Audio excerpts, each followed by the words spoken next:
My name is Jim. This is Richard Yates. My name is Jim Hodgin, and we're going to have a conversation about Blade Runner. This is the original movie. A couple of quick points. We will be doing the drawing immediately following the panel, so hang out for that. We're not going to talk about Blade Runner 2049, so please, if you've seen it, no spoilers, okay? We're going to talk in relationship to the original.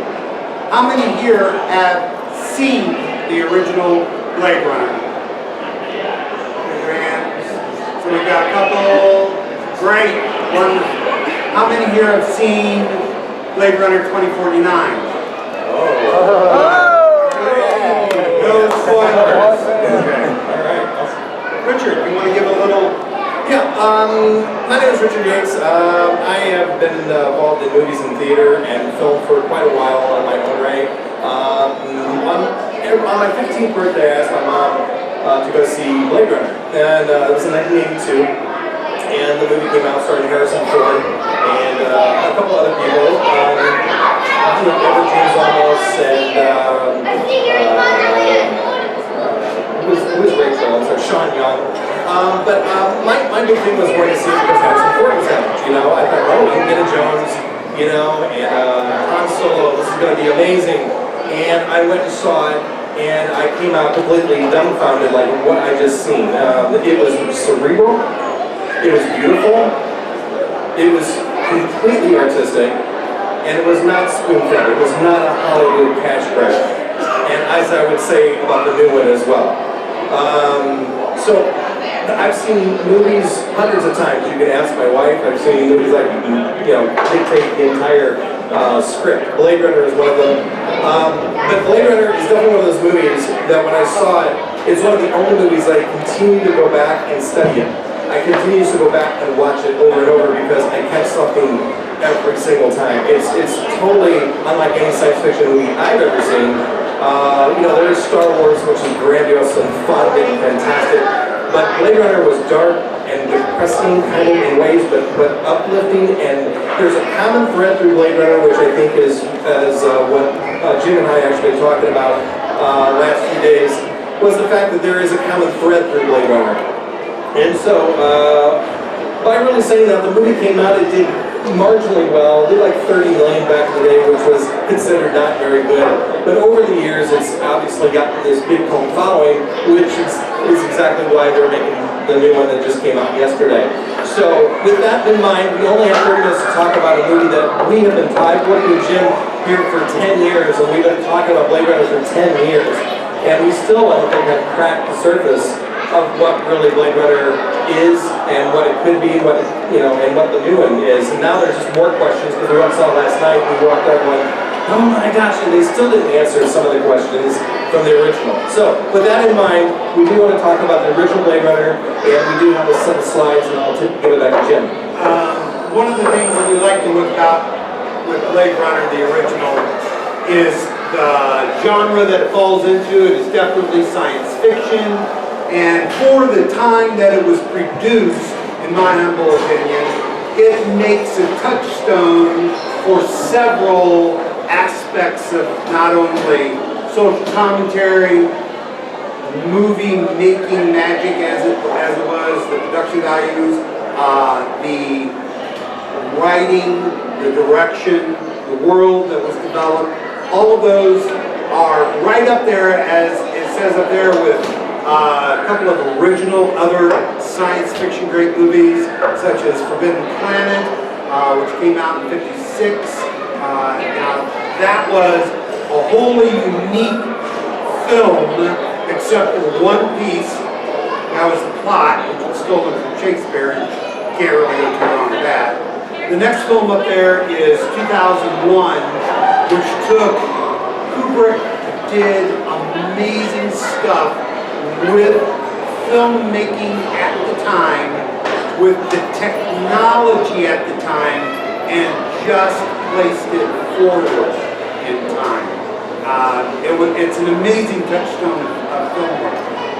Then we get Blade Runner, which so many films in the last 30 years owes some sort of root to Blade Runner, whether it be the look, the writing, and so forth. So the thing that really strikes me about Blade Runner more than anything is that the parts, the direction, the writing, the acting, the set, all of that, you take it individually and you put it all together, and it's greater than anything that you can possibly imagine. Yeah, I totally agree. So those who've seen the original Blade Runner, does anyone know the common thread that actually goes through Blade Runner? What do you think the common thread is that's going through that movie? The common theme. Anybody? No? For me, when I watched the film, again, back when I was watching it, I didn't realize it, but the common theme that runs through Blade Runner is love. It really is love. It's Deckard's love for this replicant. A replicant, basically, if you don't know, a replicant is someone that is basically manufactured, like an AI, so to speak. It's a robot. But it's a more intelligent kind of robot. Totally biological. Total biological. And the thing about it is that Deckard was looking for love. He saw this girl and he fell in love with a replicant, with a robot. And so throughout the original Blade Runner, you don't know whether or not, for instance, if Deckard, if Harrison Ford character is a replicant or not. But you do know that he is in love with this replicant. And as the film goes, if those of you that haven't seen it, I don't want to spoil the ending, I guess, of the original Blade Runner, because you don't know where it's going to go, but it does kind of go into this new one. But the great thing is you can find common threads within Blade Runner that are very grounded. It's not, I mean, people will say it was science fiction, but I mean, it really was what, back in 1982, what it could be like in 2019. And of course, we were only a year and a half away from that, so we realized we don't have flying cars, and we don't have a dystopian billboard. Yeah, we got a dystopian kind of, after World War III kind of whatever. But it is coming up, and so it's interesting though that really what it was really about was, yes, he was a cop, a Blade Runner. He was going after these replicants or these robots, so to speak, because they had basically jumped ship in a way. They had kind of defected. Their lifespan was up, but these replicants wanted more. And so what they wanted more of was humanity. Exactly. They wanted to be human. Yeah, exactly. You're exactly right. And then at the end of Blade Runner, I won't tell you what happens, but there is a sacrifice at the end of the movie by a replicant that is exactly that. It is definitely, I say, an act of love, but you're saying one act of humanity. Right. Which teaches Deckard something. Yeah, which Deckard has a lot to learn.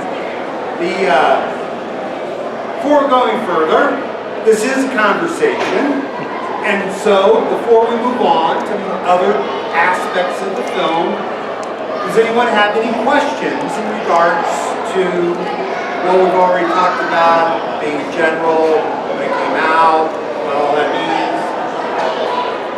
Going once. So you saw the original Blade Runner. Okay, you obviously liked the original Blade Runner. Why did you like it?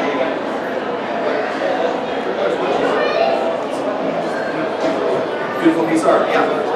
Yeah. And like the movie last night, it's like literally ending one of those scenes, as my friend described it, Jim, but another friend kind of described it, any frame of that movie I would like basically hang on my wall as art, because it was that stunning to look at. Yeah. So, okay, moving on. So, when we're talking about science fiction, which is what a lot about today is about, we have to think about movies in general, and this is my opinion, not his. It's the greatest science fiction movie ever made. And it is the greatest science fiction movie because Ridley Scott, the director, developed a world in which is inhabited all the things that are good and bad about us today is good and bad about us in the world tomorrow. Today we have an opportunity to try to change that, and this vision of the future shows us that. And the next slide is really a lot of information, so take a look at it carefully. In as much as when the film came out, the list up there is by about a decade's worth of movies, starting in the late 70s and moving up to the late 80s. And Blade Runner falls right in the middle there. And a lot of those movies all have some very specific things that they add to the genre of science fiction film. One of the ones that, I can't read it either now. Oh my God. Turn around. Sorry. The ones that mean a lot to me is Mad Max, Terminator, Aliens. These are all extremely highly stylistic films. These were visions of the director working with his art departments and all of that. It becomes a piece where all of those aspects of the film visually impact us. Yeah, and I think that's really true. Again, when people watch science fiction movies, they are thinking, oh, Star Wars. When really Star Wars is kind of a sci-fi fantasy, and it's got a little, soap opera. It's got a little bit of everything in it. But the main common thread in a lot of these movies that you see behind us, when it comes to science fiction, again, there's always a common thread, and that is either they're running from something, whether it's like Logan's Run. Anyone see Logan's Run? Okay, so there's a few people saw Logan's Run, and they were basically got 30 years, I think, something like that, and then they weren't supposed to live past 30 years. And so they willingly, supposedly, moved on. They moved on, yeah. But basically, that's why it's called Logan's Run. Logan decides to run because he believes that that his life is up and they're going to come after him. So again, I think in the future, it's almost like the common thread is like people are running from something or running away from something. Or again, there's just something that has brought down society. But again, I think the common threads in the science fiction movie is always about connection and family or love. Right. And the thing about Logan's Run, along with the other films up there in yellow, they started a conversation by the writing. The writing is excellent in these films.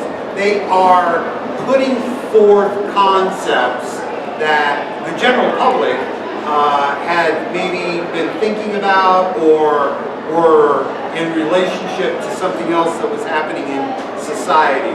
Brazil down here at the bottom, Terry Gilliam, RoboCop. What is the methodology of law enforcement in the future? And should it be man or should it be machine? That sort of thing. The blue ones are ones that advanced filmmaking, and one of my favorites after seeing a trailer last night, oh my gosh, is The Last Starfighter. The Last Starfighter is a really good film. It's the last film of he was in Japan. No, I can't remember. oh yes, I know what you're doing. Yeah. You know who I'm talking about. Okay. Anyways, yes, it was his last film, and essentially he's an alien who comes down and fathers this kid who's recruits this kid who's got the high score on this video game called The Last Starfighter. Okay. And so he goes up to space and becomes the last starfighter because there's wars going on in space and they need some hotshot. The thing is about that movie is that all the scenes shot for space, anything that was done in space was the first time it was all CGI. Yeah.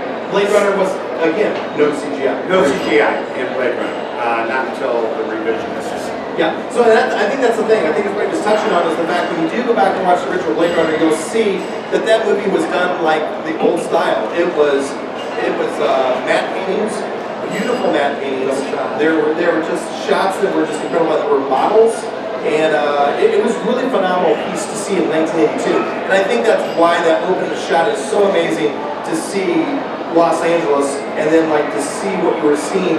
Again, we, as this whole area, who here was born after 1982? Okay, who was born before 1982? Okay, not many, okay? So the point is that everyone that was born after 1982, you have been basically brought up and you watch movies and it's all CGI, computer-generated images. Okay, so back then, you had to really stretch the imagination to be able to see something brand new, to like really go, wow, this is really amazing. How are they doing that? Today we don't do that. Today we just go, oh, you can create anything in the computer and there it is. But back then, it was an achievement beyond what you can believe. As a matter of fact, wasn't Douglas Trump the man right special effects for Blade Runner, who also did the special effects for 2001, which was groundbreaking, and Close Encounters, which was my probably favorite science fiction movie ever made. Because again, when you look at this list that Jim has compiled, again, you look through here, Close Encounters is about a man who basically wants to go somewhere else. He wants to be someone else. Okay, so again, it's not for the love of his family, he wants to be something larger than that. And Superman basically is the same thing. It's someone fighting for truth, justice, and whatever way. It doesn't matter that he comes from Krypton, it doesn't matter. He's just here to do good. But I believe the man could fly when I came out from Superman. Absolutely. That's how good that film was. E.T. basically is about, does anyone know what the plot of E.T. is? The plot of E.T., not the story. Yes. Oh. I'm sorry, say again? There's this alien that gets lost on a world called Planet Earth, and him and this young American kid trying to stick their way out of the world and save his life.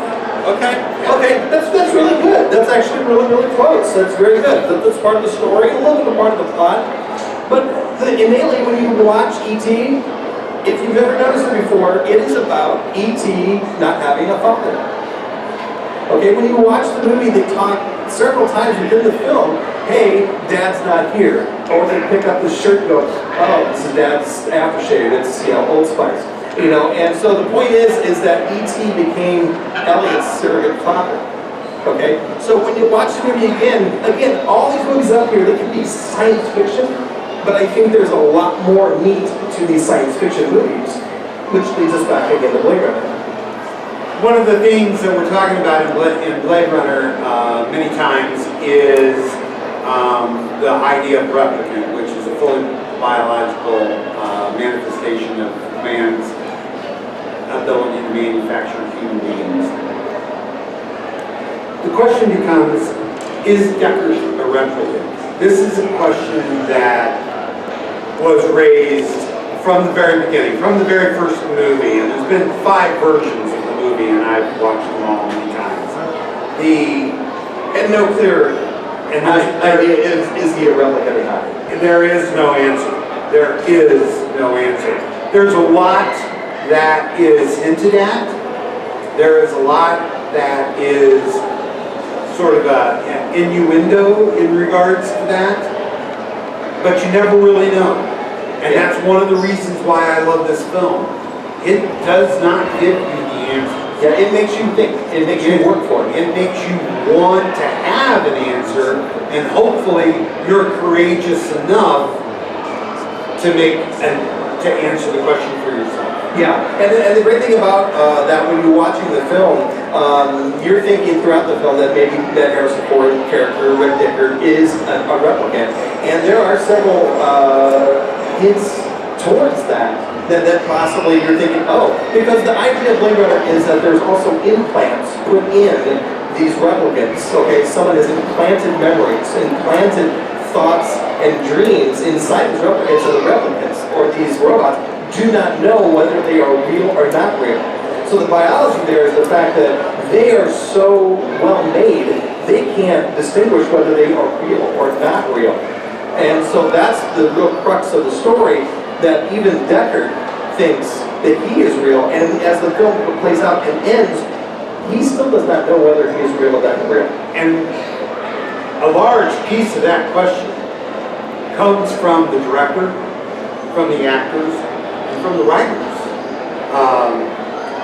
Ridley Scott, early on, said, I directed it as if he was a replicant. Harrison Ford, the actor, the performer, the artist who created the character of Deckard, said, I did not portray him as a replicant. He was a human being, and that's how I performed him. And then the scriptwriter said, don't ask us, we don't know. Even though they're the ones that put the words in their mouths. So it really comes down to, for the overall question of humanity, in relationship to Deckard being a replicant or a non-replicant, doesn't make a difference. To the story, or isn't the story? Is the story about finding out what human is and whether replicants can be human? Okay, and that's very good, because that's something I want to say. And that's basically, I think, what every single person in this building thinks, is like, what is the meaning of life? I mean, we've all thought, what is the meaning? Why am I here? What is the meaning of life? And I really believe that is really what Blade Runner is about. I can't use that thing anymore. It's just coming out on me. So the point is that I really think that that is another good crux of the story, is the fact that you know, he's just trying to find the meaning of life, just like all of us. And I really believe if you go back and watch the film and look deeper and dig deeper, you'll find that. You'll see that. So that doesn't answer the question. Does it answer the question of what is human? Because when we look at Rachel, when we look at Roy Batty, these are characters from the original movie who were known to be replicants. When we look at them and we try to understand them, they have very human emotions. They do things within the movie, within their character, that is extremely human. In the movie, you know, you're always going to have a bad guy and you're always going to have a good guy.